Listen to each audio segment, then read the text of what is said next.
أعوذ بالله من الشيطان الرجيم. بسم الله الرحمن الرحيم. الحمد لله والصلاة والسلام على حبيبه ورسوله خير خلقه محمد رسول الله وعلى آله وأصحابه ومن والاه وبعد. إن الذين يحبون أن تشيع الفاحشة في الذين آمنوا لهم عذاب أليم في الدنيا والآخرة والله يعلم وأنتم لا تعلمون. اللهم اجعلنا من الذين آمنوا وعملوا الصالحات وتواصوا بالحق وتواصوا بالصبر. اللهم ثبتنا عند الموت بلا إله إلا الله. عزیزان محترم،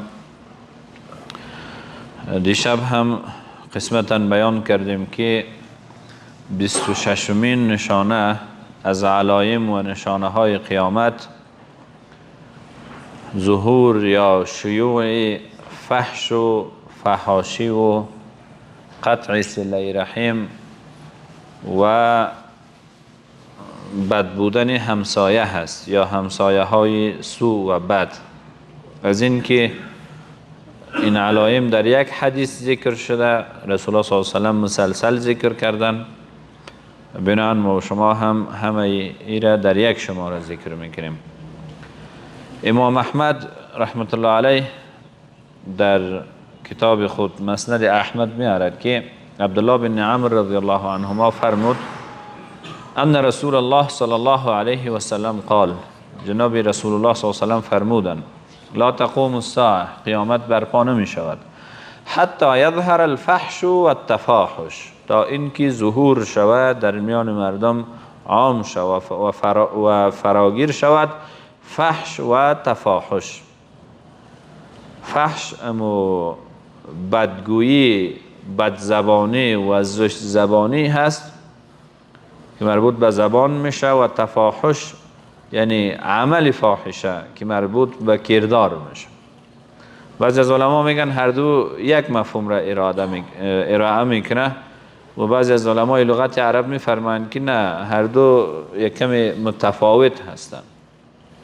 به هر حال رسول الله صلی الله علیه و سلم میفرمایند که هرگاه فحش و تفاحش در میان مردم عام شد، ظاهر شد و صله رحم قطع شد، مردم پیوند خویشاوندی را، قرابت را در نظر نمی گرفتند، برشان مهم نبود و بجای از او قطع میکردن با اقارب و سوء المجاوره، وقتی که همسایگی که یعنی حق بسیار مهم داره، یکی از افرادی که در جامعه بالای مسلمان حق داره و حقی از او در درجه اول قرار داره همسایه می باشه، کار به جایی میرسه که همسایه بودن نبودن پیش مسلمان هیچ اهمیت و ارزش نمی داشته باشه، فقط منفعت.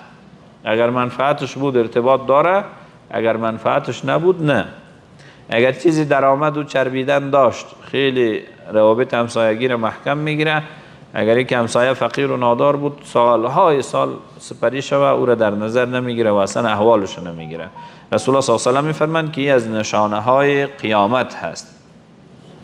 درباره فحش و تفاحش دیشب هم بیان کردیم عزیزان محترم که یکی از رذایل اخلاقی هست، یکی از مفاسد اخلاقی هست. هرگاه مسلمان افت بکنه، سقوط بکنه و بی حیایی در او نمایان شوه، همون جاست که فحش و فحاشی را ای دامن میزنه، چی با زبان باشه چی در کردار و عمل باشه. هر دو بسیار زشت است و از جمله رذایل اخلاقی به شمار میره.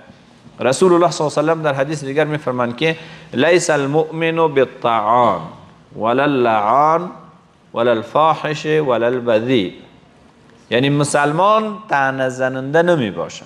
چند عیب زبان را رسول الله صلی الله علیه و سلم بیان میکند که مسلمان طعنه زننده نمی باشه که عیبهای دیگران را در ذهنش بگیره و موقعی که با او دعوایی کرد، جنجالی کرد، عیبها را یکایک بیان بکنه. پدر تو این قسم مشکل داشت، مادر تو این قسم مشکل داشت، برادر تو، اجداد تو، حتی نژاد تو.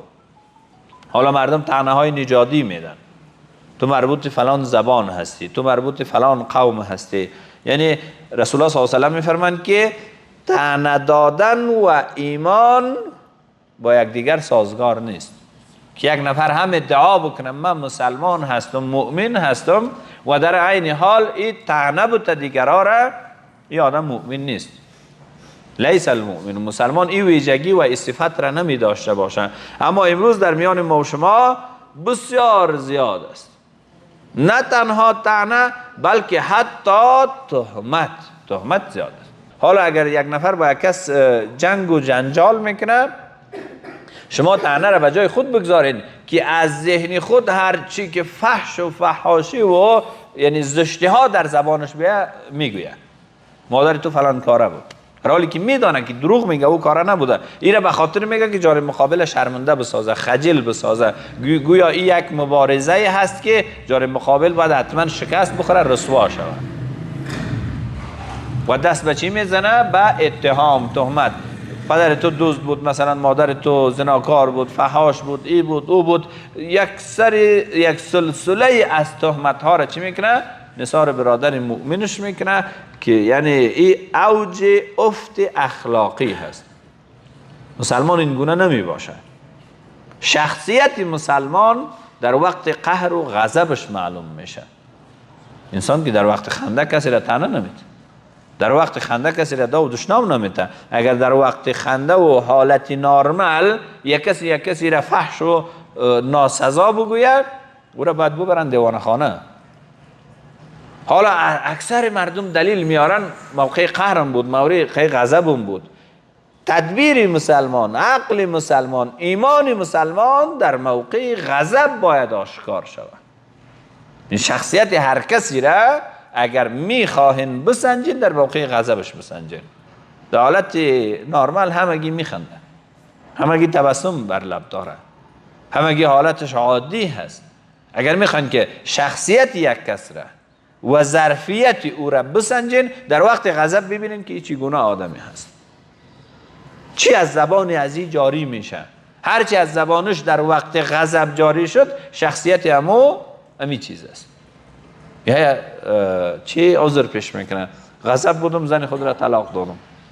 غضب بودی، عقل را از دست نداده بود، ایمان را از دست نداده بود، انسانیت را از دست نداده بودی. یعنی این دلیل میشه که اگر کسی غضب شد دیگه وحشی شوه، حیوان صفت شوه، با دندانش گوشت و پوست جانب مقابل را بکنه، نه. مسلمان غضب خود را کنترل میکنه. رسول الله صلی الله علیه و آله میفرمایند که هرچند سند حدیث ضعیف است، لیس الشدید بالسرعه انما الشدید الذی یملک نفسه عند الغضب. یعنی پهلوانی در این نیست که تو جانب مقابل را بلند بکنی و بزنی بر زمین، بکوبی، خردش بکنی و این کاملا یعنی بی آبرو بسازی، نه. بلکه پهلوانی، هدف اینجا رسول الله صلی الله علیه و آله پهلوانی ایمانی را میگن. پهلوان مؤمن او کسی است که نفس خود را در وقت غضب در کنترل بگیره، نه ای که خود را در کنترل شیطان بسپاره. حالا اکثر مردم دلیل میارن، قتل کرده چرا؟ غضب بودم. خود تو غضب بودی، حیوان کی نبودی. هر چی جنایت را مرتکب میشه در چه؟ من غضب بودم. اصل شخصیت انسان در وقت غضب معلوم میشه که در وقت غضب این چگونه شخصیتی است. درایتی از او را، عقلی از او را، فهمی از او را، ظرفیتی از او را شما در وقت غضب بسنجین که این آدم وقت غضب میشه چی کارهایی را انجام میده. رسول الله صلی الله علیه و آله میفرمایند که لیس المؤمن بالطعان، مؤمن طعنه دهنده نمی باشه. حالا اگر دو مسلمان جنگ کنه با شما ببینین که یعنی اون موضوعات که واقعیت داره که طعنه میده او خود سر جای خود، بلکه هزاران افترای دیگه از خود میسازن و این بهتان هست. و در مقابل هر کدامی از این در روز قیامت در پیشگاه الله جل شانه حساب ده است. مثلا یک کسی با یک کس قهر میشه، او را دزد میگه و میدانه که او دزد نیست، در روز قیامت الله جل شانه یخن از این میگیره. ثابت کن که این را در کجا دیده بودی که دزد بود؟ بعضی گفتن نمیتونه که غضب بودم. در مقابل الله جل شانه این دلیل شده نمیتونه من غضب بودم، من قهر بودم، وقت خشمم بود، نه. و این یعنی رذالت اخلاقی هست که در وقت غضب از انسان چی میکنه؟ بروز میکنه. ولا لعان، رسول الله صلی الله علیه و آله میفرماید که مسلمان لعنت نمیگه، کسی را لعنت نمیگه. حالا شما از دهن مسلمان ها چقدر میشنوین پدری از او را لعنت میکنه، مادری از او را لعنت میکنه. و رسول الله صلی الله علیه و میفرمایند که اگر کسی بر کسی لعنت بگوید و جانب مقابل مستحق لعنت نباشه، یعنی جرمی را مرتکب نشده باشه که به سبب از او این مستحق لعنت باشه، لعنت دوباره به اصل نفر برمیگرده. رسول الله صلی الله علیه و آله در ادامه میفرمایند که ولا الفاحش، مسلمان فحشگوی نمی باشه، بد زبان نمی باشه که با زبانش دیگران را فحش بته و دشنام بته. یعنی رسول الله صلی الله علیه و آله میفرمایند که مسلمان این گونه صفت ها نمی داشته باشه. ولا البذی، بذی هم کسی را گفته میشه که در اوج بی حیایی باشه. بذی کسی را گفته میشه که در اوج بی حیایی باشه. و واقعا این را ما شما زیاد میبینیم. حتی گاهی اوقات در بازار شما مشاهده بکنین خیلی انسان هایی که ظاهرا مبارک هستند وقتی یک خانم از سرک دیر میشه میبینیم متلک میگوین،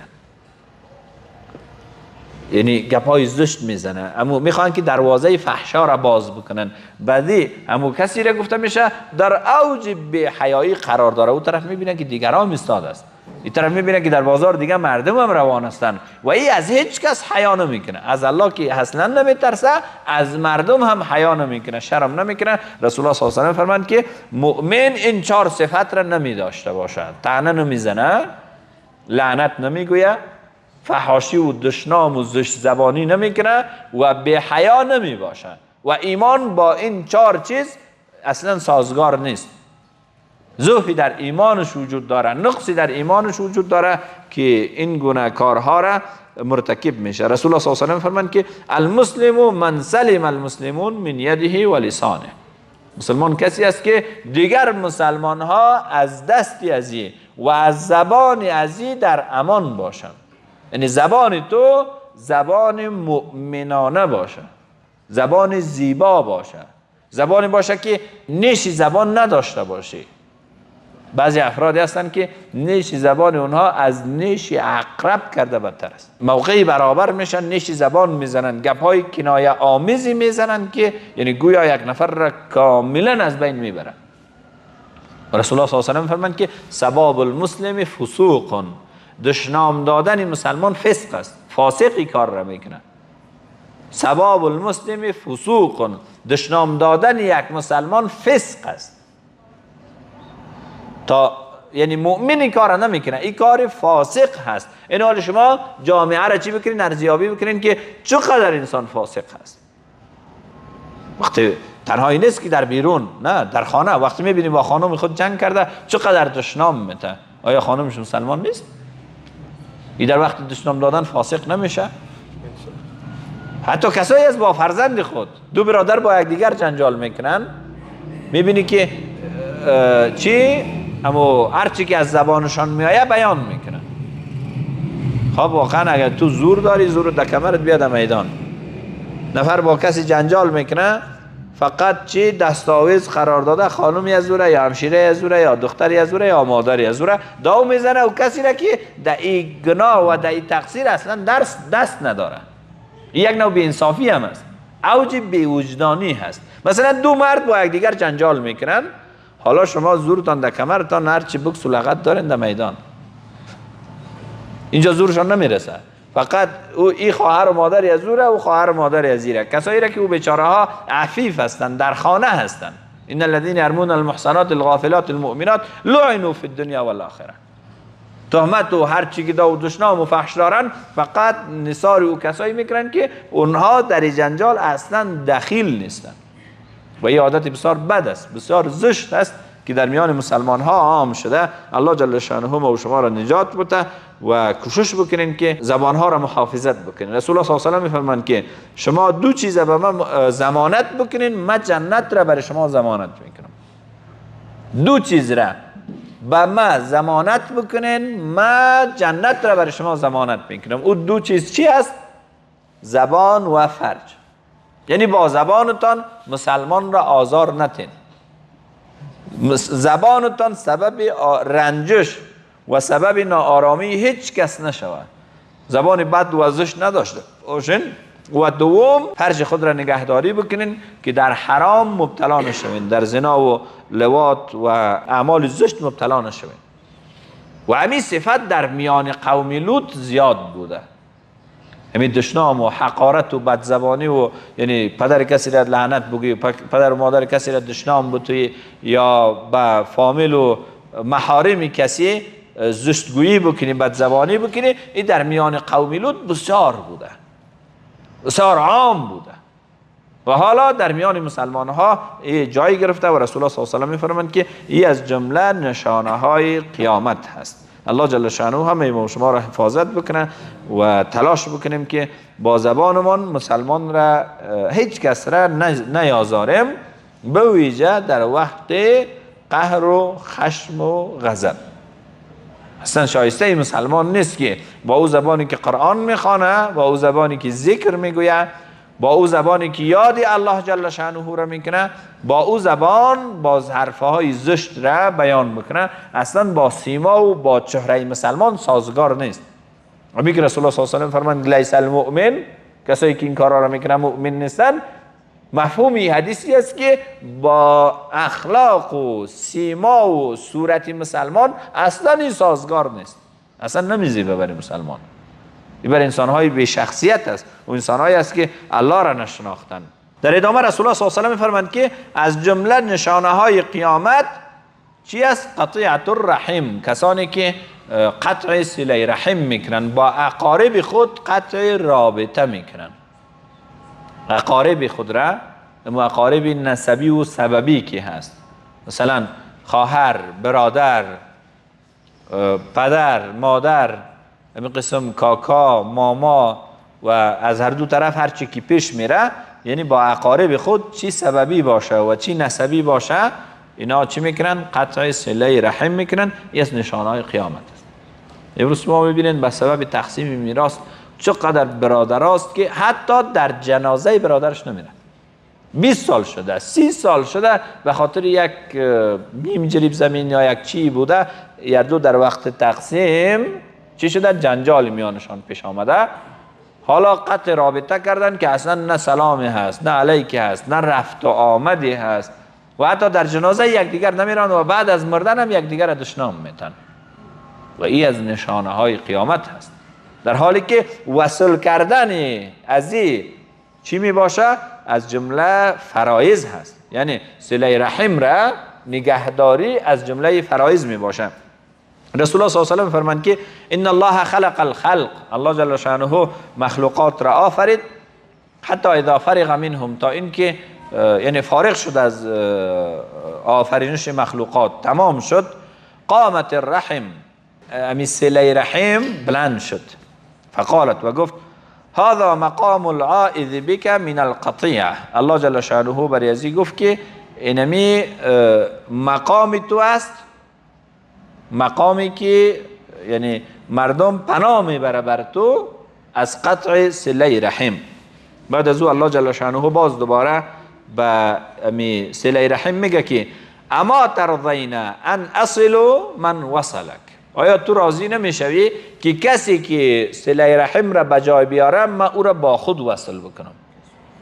الله جل شانه به صله رحم گفت هر کسی که صله رحم را بجا بیاره من او را با خود وصل میکنم.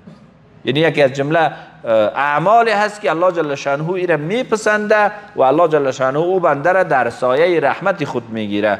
و اقطع من قطعک، و قطع رابطه میکنم، یعنی کسی که قطع صله رحم کرد ما با او چی میکنم؟ قطع رابطه میکنم، چنانچه که او قطع رابطه کرده و هرگز او را با خود نزدیک نمیسازم. بعد از او رسول الله صلی الله علیه و آله ای آیت را تلاوت کردن اقرأوا ان شئتم فهل عسیتم ان تولیتم ان تفسدوا فی الارض و تقطعوا ارحامکم. آیا شما انتظار دارین؟ آیت متوجه کفار و منافقین است که اگر شما تولیت و حاکمیت زمین را گرفتین چی بکنین؟ فساد بکنین در زمین، و تقطعوا ارحامکم، و قطع صله رحم بکنین. اولئک الذین لعنهم الله، اینا از جمله کسانی هستند که الله جل شانه اینا را لعنت کرده. فاصمهم و اعما ابصارهم، هم گوششان را کر کرده که حق و حقیقت را نمیشنوند، و اعما ابصارهم، و همین قسم چشمایشان را هم کور کرده تا اینکه حق و حقیقت را نبینن. اصلا گویا قسمی شده که ظاهرا گوش داره، چشم داره، ولی این گوش و چشمی است که حق و حقیقت را گویا نمیشنوه و گویا نمیبینه. کی است که در جامعه اسلامی زشتی قطع صله رحم را نفهمه؟ میفهمن. چرا این کار را میکنن؟ گویا کسایی هستن که گوش ندارن و چشم ندارن، نشنیدن و ندیدن. این قسم انسان ها زیاد است در جامعه. همین کسایی که نماز صبح میزنه خواب را و به جماعت نمیآید، اینا نمیفهمن که ترک نماز کفر است؟ اکثریتش میفهمن. اینا نمیفهمن که خواب با نماز اصلا برابری نمیکنه. او یک لحظه خواب کجا و این نماز استاد شدن در مقابل رب کجا. میفهمن، ولی چرا عملی نمیکنن؟ گویا نه گوشی دارن و نه چشمی دارن، نه شنیدن و نه دیدن. یک تعبیر خیلی زیبا هست، یک کنایه بسیار پرمفهوم است که بسیار از مردم، پیشتر هم بیان کردیم، همین که دشنام، فحش دادن بد است، زشت است، نه کی است که میره نفهمه؟ چرا عمل نمیکنن؟ فاصمهم و اعمی ابصارهم، گویا اینا نشنیده و چشمم نداره. گویا کسی است که حق و حقیقت را نمیفهمه. میفهمه اما خود را به نافهمی زده. شما کسی را که در خانه خواب باشه، وقتی بیدار بکنین فلانی بلند شو، بلند میشه. اما یک کسی که خود را در خواب زده باشه، حالا هر قدر که تو بگویی گویا او بیهوش است، او خود را قصداً در خواب زده. انسان ها همین قسم هستن. تو که هر قدر درباره جماعت نماز بگویی، درباره اخلاق بگویی، درباره خوبی ها بگویی، میفهمه. حتی میگه از تو که زیادتر میفهمه.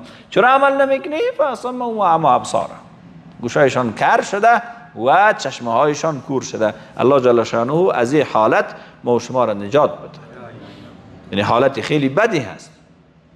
من فکر نمیکنم مسلمانی باشه که جزای ترک نماز را نفهمه.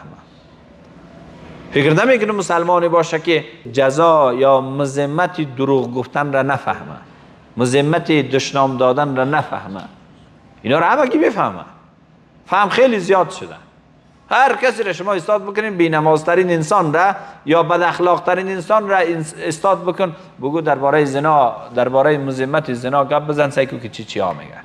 آدمای بی وجدانی کار را میکنه، آدمای بی غیرتی کار را میکنه، نمیدونم ناموس نداره، خواهر و مادر از خود نداره، باز میبینی خودش انجام میده. چرا؟ فاصمهم و اعمی ابصارهم، گویا نه گوشی داره و نه چشمی داره ظاهرا. چی؟ لهم اعین لا یبصرون بها، چشمه هایی است که با این چشمه ها حقیقت را نمیبینند. چشم است، چشمی که انسان را به حقیقت نرسانه.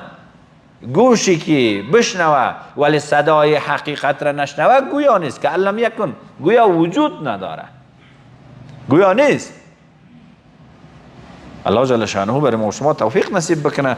عصری است که معلومات خیلی زیاد است، دانش خیلی زیاد است، همگی میفهمن اما عمل کم است. در عرصه عمل لا يدخل الجنه قاطع رحم. رسول الله صلی الله علیه و آله میفرمایند که کسی که قطع صله رحم بکنه وارد بهشت نمیشه. اما یک چیز عزیزان محترم، مثلا یک کس با برادرش خفگی پیش آمده برشان ببخشه، اما حالا دوست داشتنی ازی فرض نیست که تو حتما او را به زور بیاد قلب داخل بکن. وصل صله رحم میره میگه یک احوالش بگی چی تو رستی، مریض شد برو در خانش بشین، حالا داغوش هم نگرفتی خیر، ولی صله رحم داشته باش، احوالش برو پرسانش بکن، کمک و همکاریش بکن. ولی دوست داشتن فرض نیست. دوست داشتن میبینیم که یک چیزی طبیعی هست. انسان کسانی را نسبت به صفات و مواصفات دوست میداره، کسانی را واقعا دلش نمیکشه. حالا که دلت نمیکشه، این دل نکشیدن سبب قطع رابطه نشوه. امیر میگه که انسان یعنی صله رحم را وصل بکنه، یک سلام علیکی پرسانی، تنها با اقارب نه، با هیچ کسی قطع رابطه جایز نیست برای مسلمان. رسول الله صلی الله علیه و آله میفرمایند که لا یحل لمسلم ان یهجر اخاه فوق 3 ایام. برای هیچ مسلمان اجازه نیست که با برادر خود بیشتر از 3 روز قهر باشه. که یکی در کوچه بگذارن یک دیگر را سلام نکنن، یک سلام بکنین، یک پرسانی بکنین چه حال داری، خلاص. بازی که داغوش هم نگرفتی و دوست هم نداشتی او ضرور نیست. این نکته متوجه باشه و اقارب ارتباط داشته باشه. در ادامه رسول الله صلی الله علیه و آله فرمودند که دیگر از نشانه های قیامت سوء الجوار یا بد بودن همسایگی است که حال ما شما زیاد میبینیم یک نفر با یک نفر همسایگی می داشته باشه، در یک خانه زندگی میکنن. اکثرا خانه ها میبینین همین بلاک ها یک خانه حساب میشه، یک دیوار فاصله است، 10 سال 20 سال 30 سال زندگی میکنه، یک دیگر را نمیشناسن، از یک دیگر احوال نمیگیرن، با یک دیگر رفت و آمد نمیکنن. یک اخوت اسلامی، یک مروت اسلامی در میان اینها وجود نداره. ابی سوء الجوار همی است. تنها سوء الجوار یا همسایه بد بودن به این معنی نیست که حتما سنگ بیاندازی و آزارت برش برسه. همی که نیکی از تو بر از اون میرسه، همی خودش چی است؟ سوی همسایگی هست، بد بودن است. و حتما نیکی تو به همسایت برسه. رسول الله صلی الله علیه و آله فرمود که لیس المؤمن بالذی یشبع، مؤمن او کسی نیست که خودش سیر باشه و جاره جائع بوائقه و همسایش گرسنه باشه. اینجا برای همسایه ضرری نرسانده، ولی همسایه فقیر است، این احوال همسایه را نگرفته، خودش سیر است، شکمش خوب، سیر بچکای شامت و لب و جب در ناز و نعمت، ولی همسایش گرسنه می باشه. رسول الله صلی الله علیه و آله فرمود که این مؤمن نیست. سوء جوار هم است. با تعداد از ما شما میگوییم که سوء جوار شاید همو باشه که هر وقت یخن به یخن شدیم و زدیم و خون یک دیگر را ریختاندیم، امی همسایه بد باشه. نه، او خو بیخی از چوکات اخلاق اسلامی و ایمانی بیرون هست. بدی در این است که کسی از همسایه خود چی نداشته باشه، خبر نداشته باشه. رسول الله صلی الله علیه و آله فرمودند که من کان یؤمن بالله والیوم الاخر فلا یؤذی جاره، هر کسی که ایمان به الله و روز آخرت داره همسایه خود را آزار نرسانه. و در حدیث دیگر میفرمایند که من کان یؤمن بالله والیوم الاخر فلیحسن الی جاره، هر کسی که ایمان داره به الله و روز قیامت باید بچه به همسایه خود نیکویی بکنه، با همسایه خود نیکو باشه. و یعنی در حقوق همسایه احادیث زیادی هست که میشه که انشاءالله ما شما ایره فردا شب بخوانیم تا ای که همه بحث را هم تمام بکنیم. بعد از اون میریم به نشانه 27م.